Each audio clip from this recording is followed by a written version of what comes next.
आइए हम सब याद करें अपने वीर जवानों को, इतिहास जिन्हें भूल चुका है, ऐसे अमर जवानों को।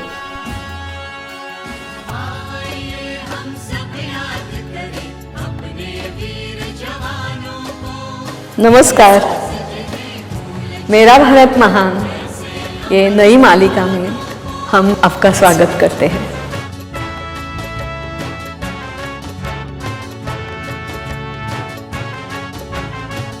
हम तीनों त्रिवेणी संगम हमारा, हम लेकर आए हैं आपके लिए एक तोहफा। आइए हम सब याद करें अपने वीर जवानों को। इतिहास जिन्हें भूल चुका है, ऐसे अमर जवानों को। नमस्कार, मैं हूँ अनुराधा गोरे जी। मेरी पहचान है वो इससे है कि I am the proud mother of captain Vinayak Gore. He lay down his life in Jammu and Kashmir, operation Rakshak, 26 सितंबर 1995। नमस्कार और धन्यवाद। नमस्कार, मेरा नाम मंजू मंगल प्रभात लोढ़ा है।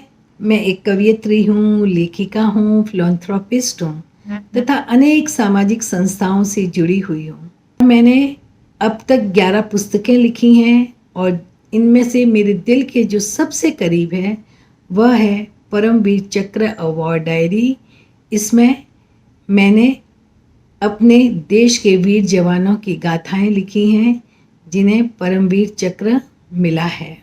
मेरे मन में हमारे वीर जवानों के लिए बहुत अत्यधिक सम्मान की भावना है, क्योंकि वो हैं तो हम हैं।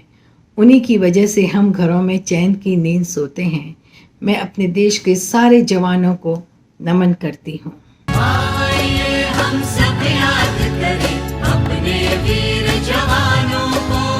इतिहास जिन्हें भूल चुका है, ऐसे अमर जवानों को। नमस्कार, मैं नीला रविंद्र सांस्कृतिक और सामाजिक क्षेत्र में कई वर्षों से कार्यरत हूँ।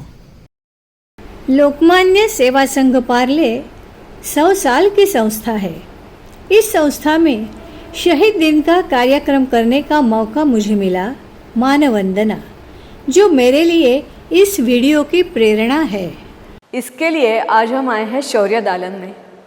यह शौर्य दालन है पार्ले तिलक विद्यालय संस्था का। इस साल जब ये 100 साल पूरे हो गए, उस उपलक्ष्य में जो नया रूप स्कूल को दिया गया, उसमें ये शौर्य कक्ष बन गया है।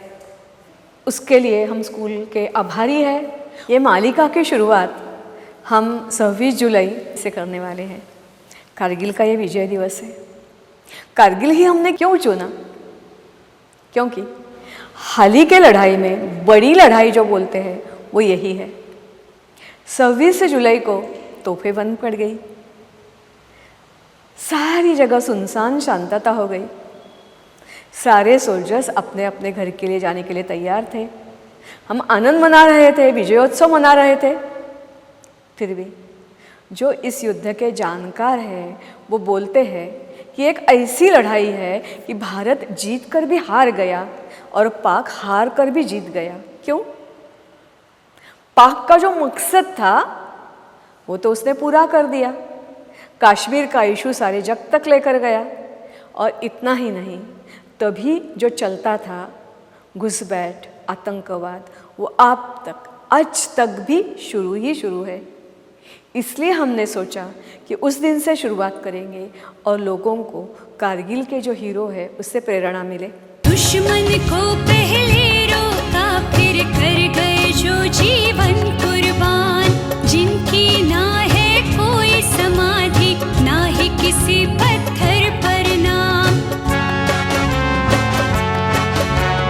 गूंज न कहीं कोई भी तो अब तक जिनकी शान में, जिनके बलिदानों की गाथा गूंथी न कोई गान में। इतना ही नहीं, हमारा भारत का इतिहास बहुत बड़ा है, हजारों साल पुराना है। हजारों नहीं लाखों लोगों ने अपनी कुर्बानी दे दी है। ना उनके नाम हमको पता है, ना उनके शौर्य के बारे में पता है। तो ये मालिका में हम सब ये लेकर आएंगे। कारगिल का दिन चुनने के लिए और भी एक कारण है। जब ही सौरभ कालिया का छिन्न विच्छिन्न देह पाक ने हमें वापस कर दिया, तो मैं और मेरे कुछ स्टूडेंट्स हम चर्चगेट पे खड़े थे। जो हो गया है, हमारा एक सोल्जर है, वो एक सोल्जर नहीं है, पूरे भारत का वो प्रतिनिधित्व करता है। उसकी विटंबना पूरे भारत माँ की, हर एक की विटंबना है। ऐसा सोचकर हमने निदर्शन भी किए और स्वाक्षरी भी इकट्ठा की। उसके बाद ये बहाने वो बहाने बहुत सारे कारगिल वीरों को मैं मिलती गई। सौरभ कालिया, विक्रम बत्रा, ऐसे अनेकों अनेक वीरों के घर मैंने भेंट दी। उनके माँ पिता, हम बोलते गए। ना देखा परिवार जिन्होंने, ना सोचा घर बार का, भाई बहन को भी वो भूले, देखा दुश्मन पार का। जिनका माथा झुका कभी ना, जिनका माथा झुका कभी ना, सीमा पर भी गोली से और सीने भी छलनी हो गए, खेले लहू की होली से। जैसे जैसे मैं उनकी कहानी सुनती थी, कोई कारगिल में से तो बच गया, बाद में शहीद हो गया। उनके भी माता पिता को हमने मिलने का अवसर मिला, उनके घर जाने का अवसर मिला, और इसमें से ये बुक मैं लेकर आ गई। लास्ट साल जब भी कारगिल को 21 साल पूरे हो रहे थे, तभी इसका प्रकाशन हो गया। इसमें सारी बातें हमने जो बोली है, इसका प्रकाशन राज्यपाल भवन में हो गया। माननीय राज्यपाल भगत सिंह कोश्यारी और देवेंद्र फडणवीस, मंगल प्रभात लोढ़ा, और सबसे महत्वपूर्ण बात यह है कि बम्बई के एयरफोर्स, नेवी और आर्मी तीनों के प्रतिनिधि उस दिन उपस्थित थे। कारगिल वॉर के हीरो भी उपस्थित थे। इतिहासों के पन्नों पर जिनकी लिखी नहीं कोई कहानी, जिनके बलिदानों को हमने ना दी अब तक कोई सलामी, मातृभूमि की खातिर जो,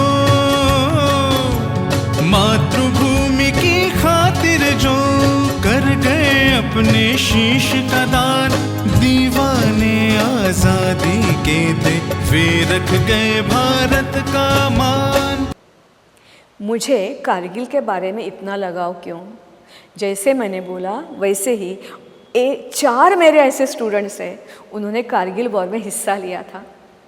ये लोग कभी अपने मुंह से तो बोलते नहीं हैं, फिर भी बाद में हमको पता चला। उसमें से एक है brigadier Dilip Patwardhan, Poona horse, Bombay sappers, ये जो सारे इंजीनियरिंग यूनिट्स है उसका वो हेड है। तभी भी उन्होंने बहुत काम किया और उसके यूनिट को साइटेशन मिल गया। दूसरा जो मेरा स्टूडेंट है वो नेवी में है। जैसे मैंने शुरू में बोला, कारगिल वॉर तो ख़त्म हो गया, पाकिस्तान की हरकतें नहीं ख़त्म हो गई। एक वॉर शिप, मतलब नॉट शिप, हवाई जहाज़ हमारे गुजरात की तरफ जब आ रहा था, उसमें जो कार्रवाई थी उसमें प्रशांत ने हिस्सा लिया हुआ है। तीसरा मेरा स्टूडेंट, जैसे हम देखते हैं कि शुरू में हवाई जहाज़ गिरते, एक गिरा दूसरा गिरा, बाद में गिरना बंद हो गए, क्योंकि हमारे जो टेक्निकल टीम है उन लोगों ने ऐसे प्रोग्राम बनाए कि हमारे हवाई जहाज़ उनके रडार पर ना आ जाए। उस टीम में विंग कमांडर समीर कामत मौजूद था। चौथा मेरा स्टूडेंट नंदू शेवड़े, उसका काम तो सबसे डिफ़िकल्ट था। He was posted in Srinagar, और श्रीनगर में जो कोई बॉडीज़ आती थी दूर दूर से छिन्न विच्छिन्न, उनके घर सम्मान के साथ पहुंचाना, ये उसका काम था। और मुझे लगता है ये जो सारी बातें हैं ये तो आपके पास पहुंचानी है ही है। फिर भी हमारा भारत कितना बड़ा है, कितना गौरवशाली है। हमारे राजे महाराजे, प्रजा, संत, सब लोगों ने देव, देश और धर्म के लिए क्या क्या सैक्रिफाइस किया है। ऐसे कितने नाम हैं वो इतिहास के पन्नों में आए ही नहीं हैं, हम तक पहुँचे ही नहीं हैं। ऐसे गुमनाम वीरों का इतिहास हम ये मालिका में आपके साथ पेश करेंगे। मुझे लगता है जैसे जैसे आप मालिका देखते जाएंगे वैसे ऐसे आप भी हमारे साथ जुड़ जाएंगे, क्योंकि ये काम मेरा अकेले का तो है ही नहीं, हमारा सबका प्रयास है कि आज भारत एक नई ऊंचाई पे जाना चाहता है, नया भारत हम बनाना चाहते हैं और उसमें हर एक का सहयोग होना चाहिए। हमने ये टॉपिक चुनने का और एक मकसद था, हर एक का काम महत्वपूर्ण है, फिर भी जो सर्वोच्च बलिदान देते हैं उनकी तुलना और किसी से साथ नहीं होती है। हम हमारा काम कर सकते हैं क्योंकि वो उधर है।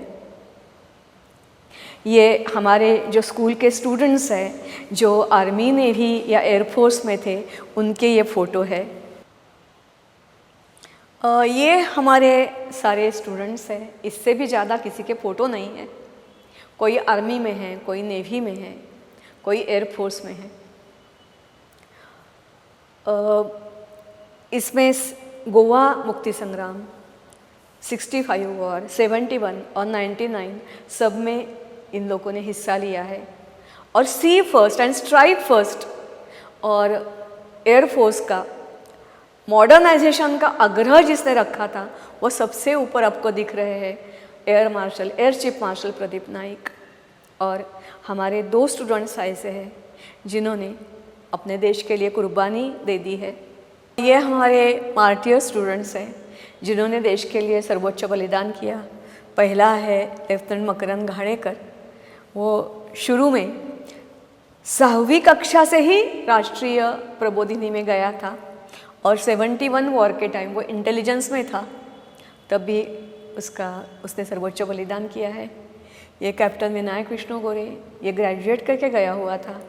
और तोहफ़ दल 31 मीडियम में ये था जो ऑपरेशन रक्षक, ऑल आउट वॉर जैसे ऑपरेशन चल रहा है वैसे ही आतंकवाद के खिलाफ जो ऑपरेशन था उस समय उसका मतलब बलिदान हो गया। उनकी यश गाथा को गाने आओ मिलकर जश्न मनाएं, अपने बलिदानी वीरों के सपनों का हम देश बनाएं, सपनों का हम देश बनाएं, सपनों का हम देश बना